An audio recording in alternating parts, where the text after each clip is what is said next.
अथ श्री पितृस्तोत्रम्। ब्रह्मोवाच। नमः पित्रे जन्मदात्रे सर्वदेवमयाय च सुखदाय प्रसन्नाय सुप्रीताय महात्मने सर्वयज्ञस्वरूपाय स्वर्गाय परमेष्ठिने सर्वतीर्थावलोकाय करुणासागराय च नमः सदाशुतोषाय शिवरूपाय ते नमः सदापराधक्षमिणे सुखाय सुखदाय च दुर्लभं मानुषमिदं येन लब्धं मया वपुः संभावनीयं धर्मार्थ तस्मै पित्रे नमो नमः। तीर्थस्नानतपोहोम जपादीन्यस्य दर्शनं महागुरोश्च गुरवे तस्मै पित्रे नमो नमः। यस्य प्रणामस्तवनात् कोटिशः पितृतर्पणम् इदं स्तोत्रं पितृः पुण्यं यः पठेत् प्रयतो नरः प्रत्यहं प्रातरुत्थाय पितृश्राद्धदिनेऽपि च स्वजन्मदिवसे साक्षात् पितुरग्रे स्थितोऽपि वा न तस्य दुर्लभं किञ्चित् सर्वज्ञत्वादिवाञ्छितं नानापकर्म कृत्वापि यः स्तौति पितरं सुतः सध्रुवं प्रविधायैव प्रायश्चित्तं सुखी भवेत्। पितुः प्रीतिकरो नित्यं सर्वकर्माण्यथार्हति। ब्रह्मोवाच। नमः पित्रे जन्मदात्रे सर्वदेवमयाय च सुखदाय प्रसन्नाय सुप्रीताय महात्मने सर्वयज्ञस्वरूपाय स्वर्गाय परमेष्ठिने सर्वतीर्थावलोकाय करुणासागराय च नमः सदाशुतोषाय शिवरूपाय ते नमः सदापराधक्षमिणे सुखाय सुखदाय च दुर्लभं मानुषमिदं येन लब्धं मया वपुः संभावनीयं धर्मार्थ तस्मै पित्रे नमो नमः। तीर्थस्नानतपोहोम जपादीन्यस्य दर्शनं महागुरोश्च गुरवे तस्मै पित्रे नमो नमः। यस्य प्रणामस्तवनात् कोटिशः पितृतर्पणम् इदं स्तोत्रं पितृः पुण्यं यः पठेत् प्रयतो नरः प्रत्यहं प्रातरुत्थाय पितृश्राद्धदिनेऽपि च स्वजन्मदिवसे साक्षात् पितुरग्रे स्थितोऽपि वा न तस्य दुर्लभं किञ्चित् सर्वज्ञत्वादिवाञ्छितं नानापकर्म कृत्वापि यः स्तौति पितरं सुतः सध्रुवं प्रविधायैव प्रायश्चित्तं सुखी भवेत्। पितुः प्रीतिकरो नित्यं सर्वकर्माण्यथार्हति। ब्रह्मोवाच। नमः पित्रे जन्मदात्रे सर्वदेवमयाय च सुखदाय प्रसन्नाय सुप्रीताय महात्मने सर्वयज्ञस्वरूपाय स्वर्गाय परमेष्ठिने सर्वतीर्थावलोकाय करुणासागराय च नमः सदाशुतोषाय शिवरूपाय ते नमः सदापराधक्षमिणे सुखाय सुखदाय च दुर्लभं मानुषमिदं येन लब्धं मया वपुः संभावनीयं धर्मार्थ तस्मै पित्रे नमो नमः। तीर्थस्नानतपोहोम जपादीन्यस्य दर्शनं महागुरोश्च गुरवे तस्मै पित्रे नमो नमः।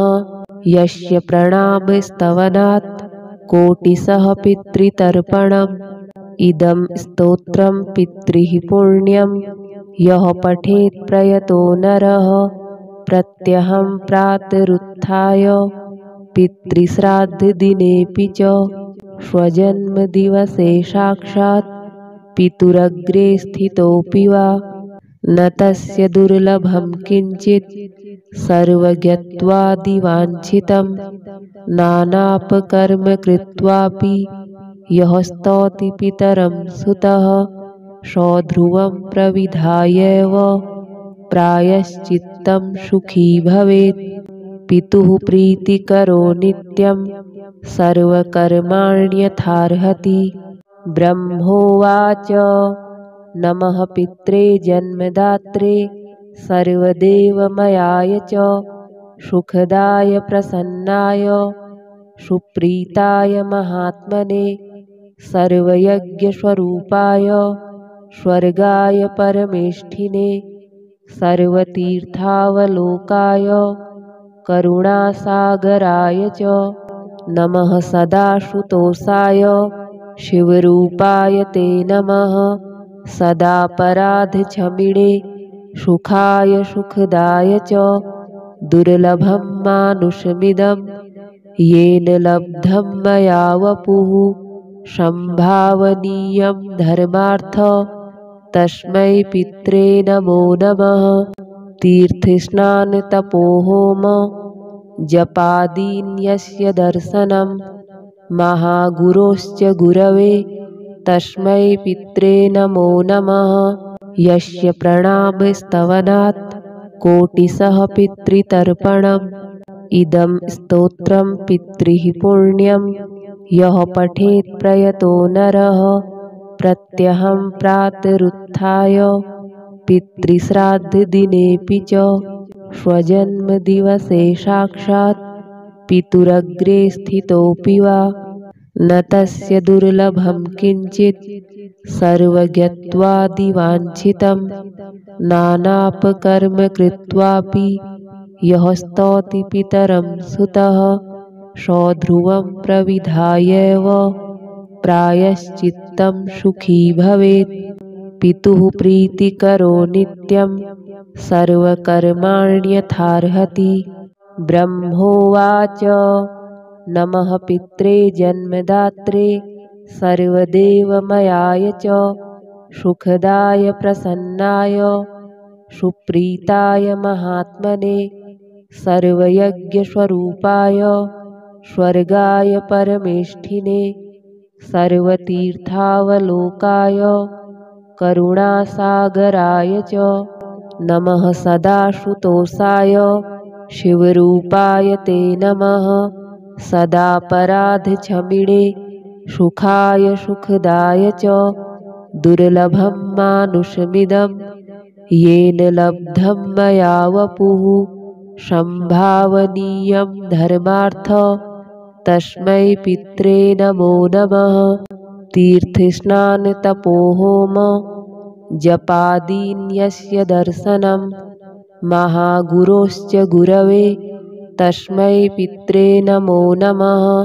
यस्य प्रणामस्तवनात् कोटिशः पितृतर्पणम् इदं स्तोत्रं पितृः पुण्यं यः पठेत् प्रयतो नरः प्रत्यहं प्रातरुत्थाय पितृश्राद्धदिनेऽपि च स्वजन्मदिवसे साक्षात् पितुरग्रे स्थितोऽपि वा न तस्य दुर्लभं किञ्चित् सर्वज्ञत्वादिवाञ्छितं नानापकर्म कृत्वापि यः स्तौति पितरं सुतः सध्रुवं प्रविधायैव प्रायश्चित्तं सुखी भवेत्। पितुः प्रीतिकरो नित्यं सर्वकर्माण्यथार्हति। ब्रह्मोवाच नमः पित्रे जन्मदात्रे सर्वदेवमयाय च सुखदाय प्रसन्नाय सुप्रीताय महात्मने सर्वयज्ञस्वरूपाय स्वर्गाय परमेष्ठिने सर्वतीर्थावलोकाय करुणासागराय च नमः सदाशुतोषाय शिवरूपाय ते नमः सदापराधक्षमिणे सुखाय सुखदाय च दुर्लभं मानुषमिदं येन लब्धं मया वपुः संभावनीयं धर्मार्थ तस्मै पित्रे नमो नमः। तीर्थस्नानतपोहोम जपादीन्यस्य दर्शनं महागुरोश्च गुरवे तस्मै पित्रे नमो नमः। यस्य प्रणामस्तवनात् कोटिशः पितृतर्पणम् इदं स्तोत्रं पितृः पुण्यं यः पठेत् प्रयतो नरः प्रत्यहं प्रातरुत्थाय पितृश्राद्धदिनेऽपि च स्वजन्मदिवसे साक्षात् पितुरग्रे स्थितोऽपि वा न तस्य दुर्लभं किञ्चित् सर्वज्ञत्वादिवाञ्छितं नानापकर्म कृत्वापि यः स्तौति पितरं सुतः सध्रुवं प्रविधायैव प्रायश्चित्तं सुखी भवेत्। पितुः प्रीतिकरो नित्यं सर्वकर्माण्यथार्हति। ब्रह्मोवाच नमः पित्रे जन्मदात्रे सर्वदेवमयाय च सुखदाय प्रसन्नाय सुप्रीताय महात्मने सर्वयज्ञस्वरूपाय स्वर्गाय परमेष्ठिने सर्वतीर्थावलोकाय करुणासागराय च नमः सदाशुतोषाय शिवरूपाय ते नमः सदापराधक्षमिणे सुखाय सुखदाय च दुर्लभं मानुषमिदं येन लब्धं मया वपुः संभावनीयं धर्मार्थ तस्मै पित्रे नमो नमः। तीर्थस्नानतपोहोम जपादीन्यस्य दर्शनं महागुरोश्च गुरवे तस्मै पित्रे नमो नमः।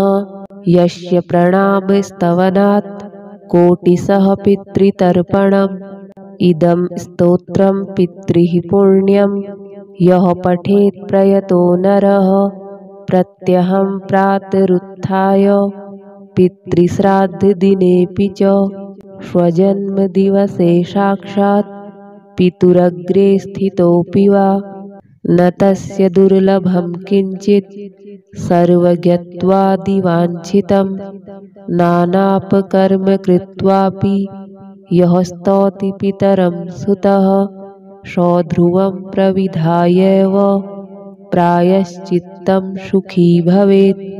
पितुः प्रीतिकरो नित्यं सर्वकर्माण्यथार्हति। ब्रह्मोवाच नमः पित्रे जन्मदात्रे सर्वदेवमयाय च सुखदाय प्रसन्नाय सुप्रीताय महात्मने सर्वयज्ञस्वरूपाय स्वर्गाय परमेष्ठिने सर्वतीर्थावलोकाय करुणासागराय च नमः सदाशुतोषाय शिवरूपाय ते नमः सदापराधक्षमिणे सुखाय सुखदाय च दुर्लभं मानुषमिदं येन लब्धं मया वपुः संभावनीयं धर्मार्थ तस्मै पित्रे नमो नमः। तीर्थस्नानतपोहोम जपादीन्यस्य दर्शनं महागुरोश्च गुरवे तस्मै पित्रे नमो नमः। यस्य प्रणामस्तवनात् कोटिशः पितृतर्पणम् इदं स्तोत्रं पितृः पुण्यं यः पठेत् प्रयतो नरः प्रत्यहं प्रातरुत्थाय पितृश्राद्धदिनेऽपि च स्वजन्मदिवसे साक्षात् पितुरग्रे स्थितोऽपि वा न तस्य दुर्लभं किञ्चित् सर्वज्ञत्वादिवाञ्छितं नानापकर्म कृत्वापि यः स्तौति पितरं सुतः सध्रुवं प्रविधायैव प्रायश्चित्तं सुखी भवेत्। पितुः प्रीतिकरो नित्यं सर्वकर्माण्यथार्हति। ब्रह्मोवाच नमः पित्रे जन्मदात्रे सर्वदेवमयाय च सुखदाय प्रसन्नाय सुप्रीताय महात्मने सर्वयज्ञस्वरूपाय स्वर्गाय परमेष्ठिने सर्वतीर्थावलोकाय करुणासागराय च नमः सदाशुतोषाय शिवरूपाय ते नमः सदापराधक्षमिणे सुखाय सुखदाय च दुर्लभं मानुषमिदं येन लब्धं मया वपुः संभावनीयं धर्मार्थ तस्मै पित्रे नमो नमः। तीर्थस्नानतपोहोम जपादीन्यस्य दर्शनं महागुरोश्च गुरवे तस्मै पित्रे नमो नमः। यस्य प्रणामस्तवनात् कोटिशः पितृतर्पणम् इदं स्तोत्रं पितृः पुण्यं यः पठेत् प्रयतो नरः प्रत्यहं प्रातरुत्थाय पितृश्राद्धदिनेऽपि च स्वजन्मदिवसे साक्षात् पितुरग्रे स्थितोऽपि वा न तस्य दुर्लभं किञ्चित् सर्वज्ञत्वादिवाञ्छितं नानापकर्म कृत्वापि यः स्तौति पितरं सुतः सध्रुवं प्रविधायैव प्रायश्चित्तं सुखी भवेत्। पितुः प्रीतिकरो नित्यं सर्वकर्माण्यथार्हति। ब्रह्मोवाच नमः पित्रे जन्मदात्रे सर्वदेवमयाय च सुखदाय प्रसन्नाय सुप्रीताय महात्मने सर्वयज्ञस्वरूपाय स्वर्गाय परमेष्ठिने सर्वतीर्थावलोकाय करुणासागराय च नमः सदाशुतोषाय शिवरूपाय ते नमः सदापराधक्षमिणे सुखाय सुखदाय च दुर्लभं मानुषमिदं येन लब्धं मया वपुः संभावनीयं धर्मार्थ तस्मै पित्रे नमो नमः।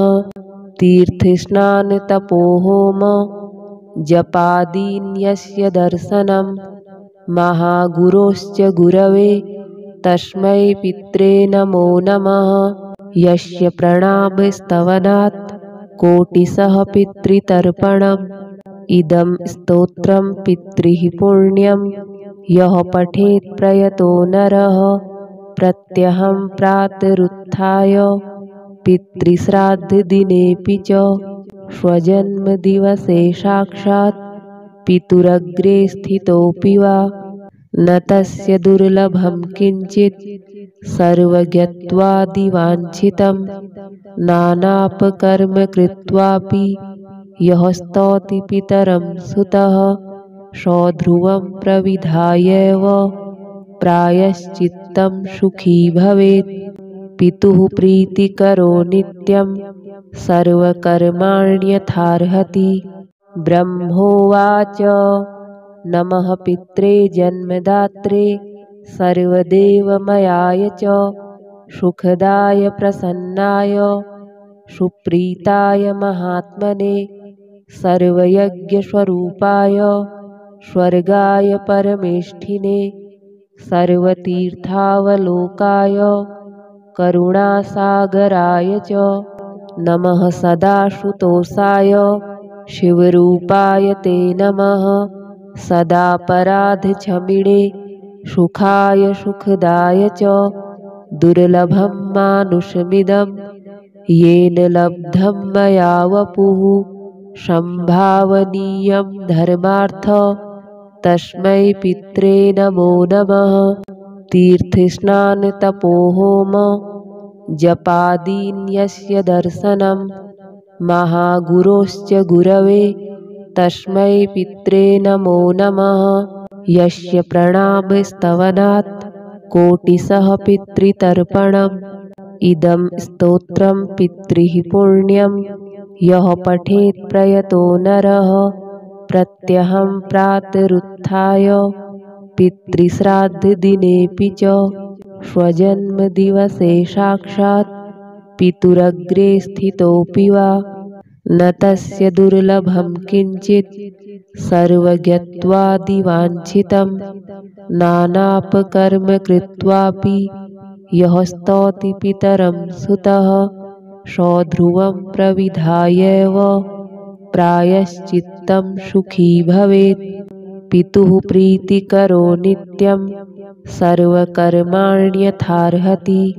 ब्रह्मोवाच नमः पित्रे जन्मदात्रे सर्वदेवमयाय च सुखदाय प्रसन्नाय सुप्रीताय महात्मने सर्वयज्ञस्वरूपाय स्वर्गाय परमेष्ठिने सर्वतीर्थावलोकाय करुणासागराय च नमः सदाशुतोषाय शिवरूपाय ते नमः।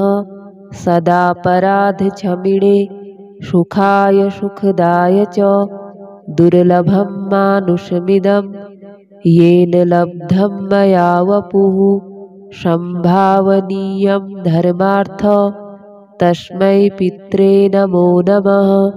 तीर्थस्नानतपोहोम जपादीन्यस्य दर्शनं महागुरोश्च गुरवे तस्मै पित्रे नमो नमः।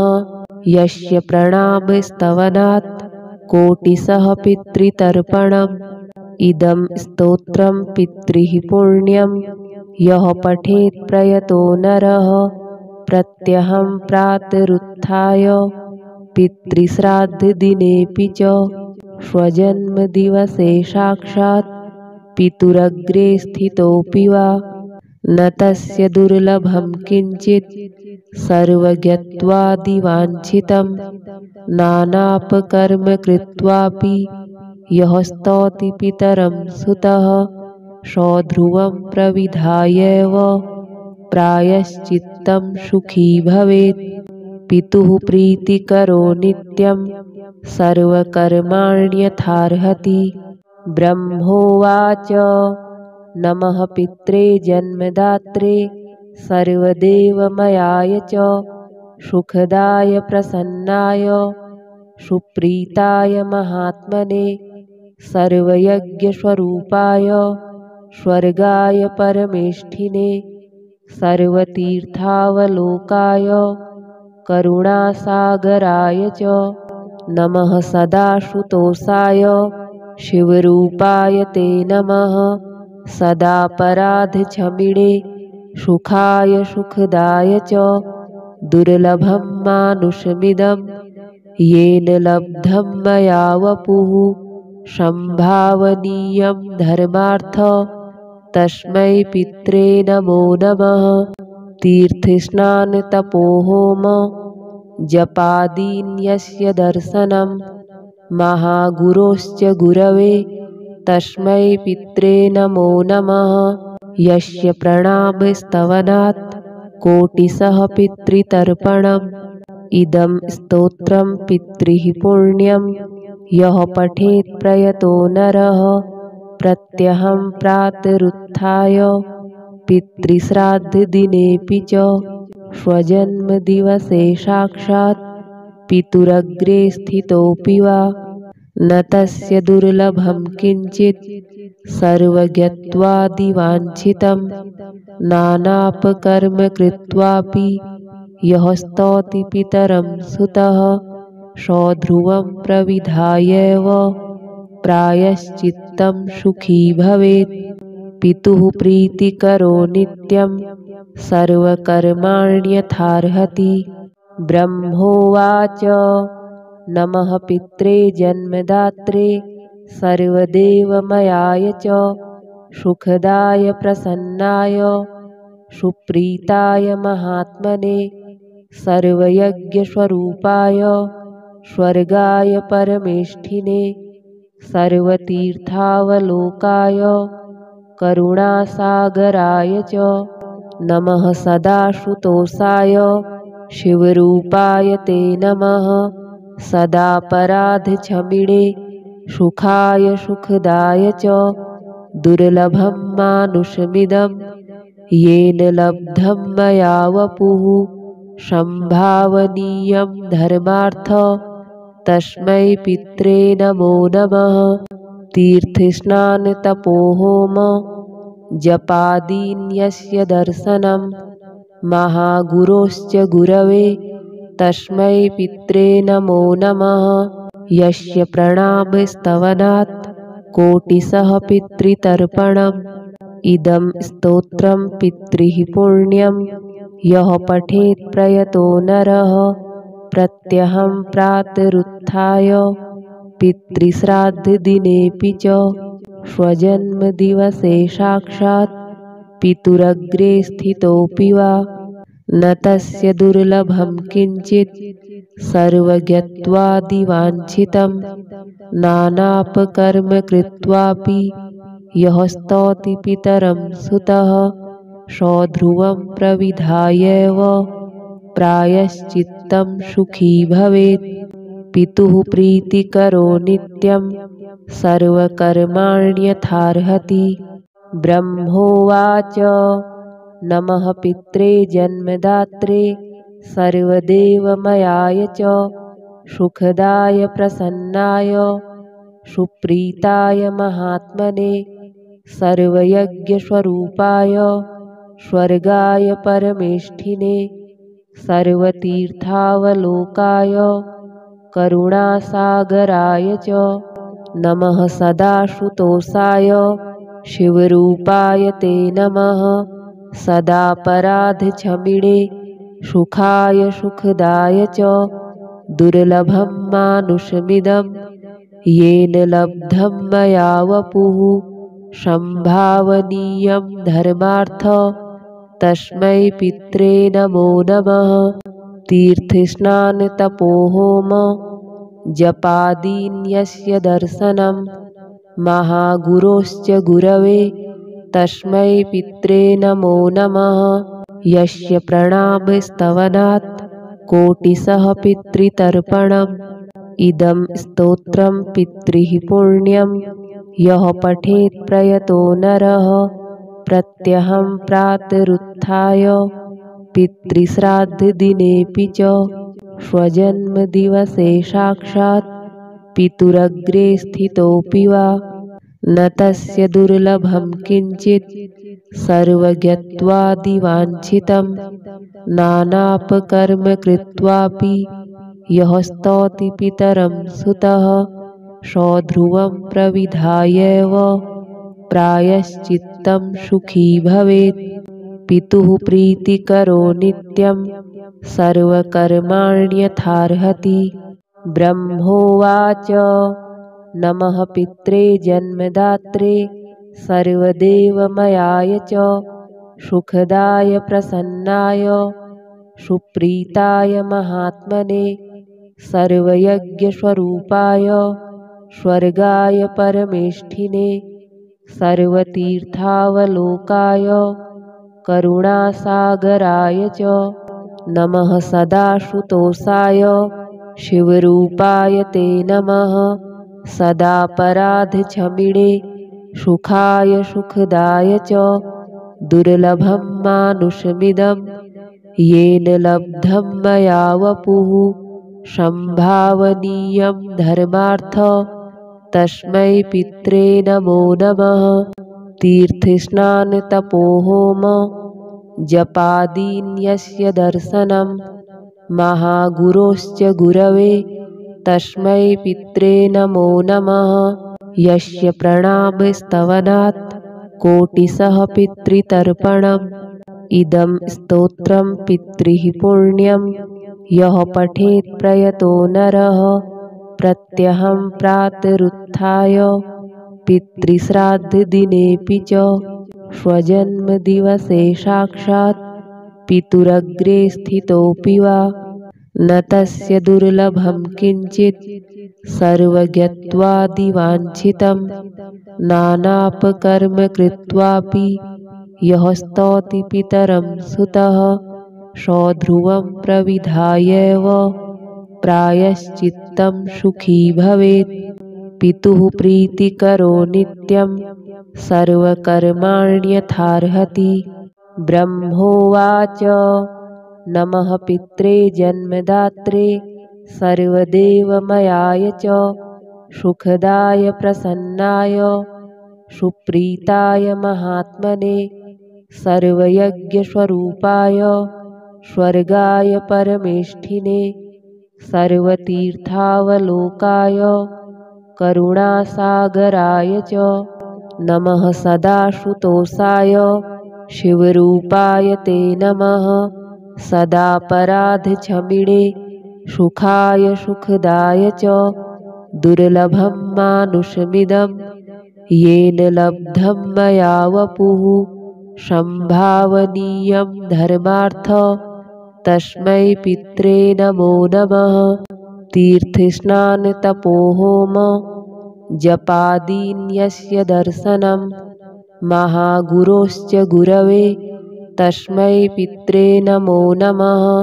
यस्य प्रणामस्तवनात् कोटिशः पितृतर्पणम् इदं स्तोत्रं पितृः पुण्यं यः पठेत् प्रयतो नरः प्रत्यहं प्रातरुत्थाय पितृश्राद्धदिनेऽपि च स्वजन्मदिवसे साक्षात् पितुरग्रे स्थितोऽपि वा न तस्य दुर्लभं किञ्चित् सर्वज्ञत्वादिवाञ्छितं नानापकर्म कृत्वापि यः स्तौति पितरं सुतः सध्रुवं प्रविधायैव प्रायश्चित्तं सुखी भवेत्। पितुः प्रीतिकरो नित्यं सर्वकर्माण्यथार्हति। ब्रह्मोवाच नमः पित्रे जन्मदात्रे सर्वदेवमयाय च सुखदाय प्रसन्नाय सुप्रीताय महात्मने सर्वयज्ञस्वरूपाय स्वर्गाय परमेष्ठिने सर्वतीर्थावलोकाय करुणासागराय च नमः सदाशुतोषाय शिवरूपाय ते नमः सदापराधक्षमिणे सुखाय सुखदाय च दुर्लभं मानुषमिदं येन लब्धं मया वपुः संभावनीयं धर्मार्थ तस्मै पित्रे नमो नमः। तीर्थस्नानतपोहोम जपादीन्यस्य दर्शनं महागुरोश्च गुरवे तस्मै पित्रे नमो नमः। यस्य प्रणामस्तवनात् कोटिशः पितृतर्पणम् इदं स्तोत्रं पितृः पुण्यं यः पठेत् प्रयतो नरः प्रत्यहं प्रातरुत्थाय पितृश्राद्धदिनेऽपि च स्वजन्मदिवसे साक्षात् पितुरग्रे स्थितोऽपि वा न तस्य दुर्लभं किञ्चित् सर्वज्ञत्वादिवाञ्छितं नानापकर्म कृत्वापि यः स्तौति पितरं सुतः सध्रुवं प्रविधायैव प्रायश्चित्तं सुखी भवेत्। पितुः प्रीतिकरो नित्यं सर्वकर्माण्यथार्हति। ब्रह्मोवाच नमः पित्रे जन्मदात्रे सर्वदेवमयाय च सुखदाय प्रसन्नाय सुप्रीताय महात्मने सर्वयज्ञस्वरूपाय स्वर्गाय परमेष्ठिने सर्वतीर्थावलोकाय करुणासागराय च नमः सदाशुतोषाय शिवरूपाय ते नमः सदापराधक्षमिणे सुखाय सुखदाय च दुर्लभं मानुषमिदं येन लब्धं मया वपुः संभावनीयं धर्मार्थ तस्मै पित्रे नमो नमः। तीर्थस्नानतपोहोम जपादीन्यस्य दर्शनं महागुरोश्च गुरवे तस्मै पित्रे नमो नमः।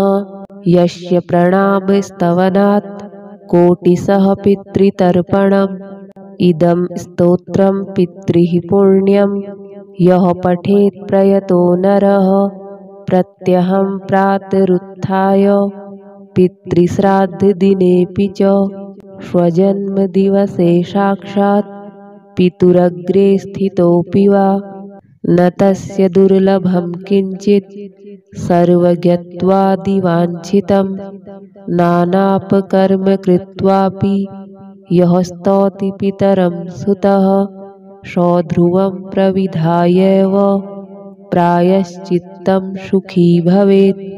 पितुः प्रीतिकरो नित्यं सर्वकर्माण्यथार्हति। ब्रह्मोवाच नमः पित्रे जन्मदात्रे सर्वदेवमयाय च सुखदाय प्रसन्नाय सुप्रीताय महात्मने सर्वयज्ञस्वरूपाय स्वर्गाय परमेष्ठिने सर्वतीर्थावलोकाय करुणासागराय च नमः सदाशुतोषाय शिवरूपाय ते नमः। सदापराधक्षमिणे सुखाय सुखदाय च दुर्लभं मानुषमिदं येन लब्धं मया वपुः संभावनीयं धर्मार्थ तस्मै पित्रे नमो नमः। तीर्थस्नानतपोहोम जपादीन्यस्य दर्शनं महागुरोश्च गुरवे तस्मै पित्रे नमो नमः।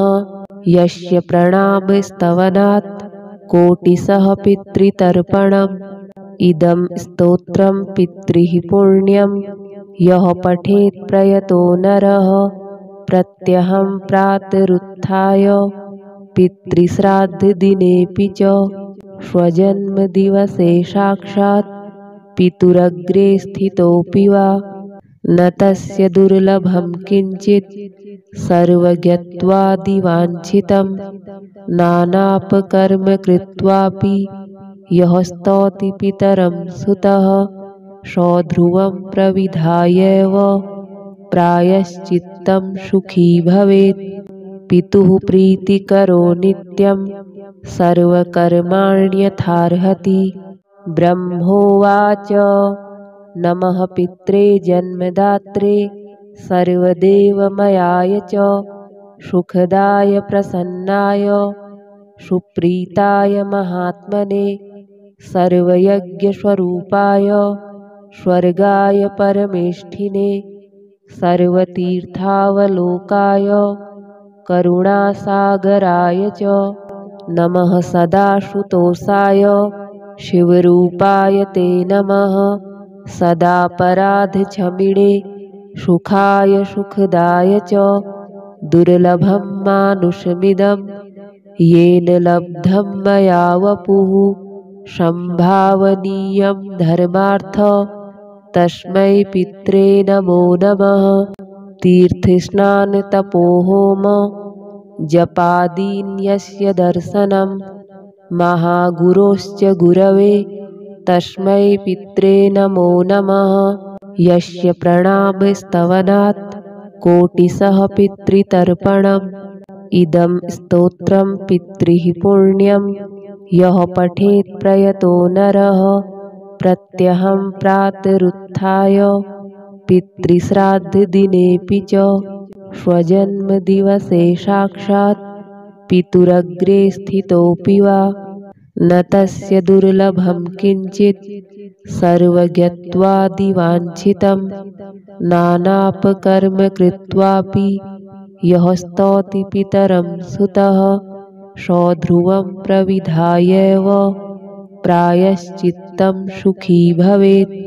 पितुः प्रीतिकरो नित्यं सर्वकर्माण्यथार्हति।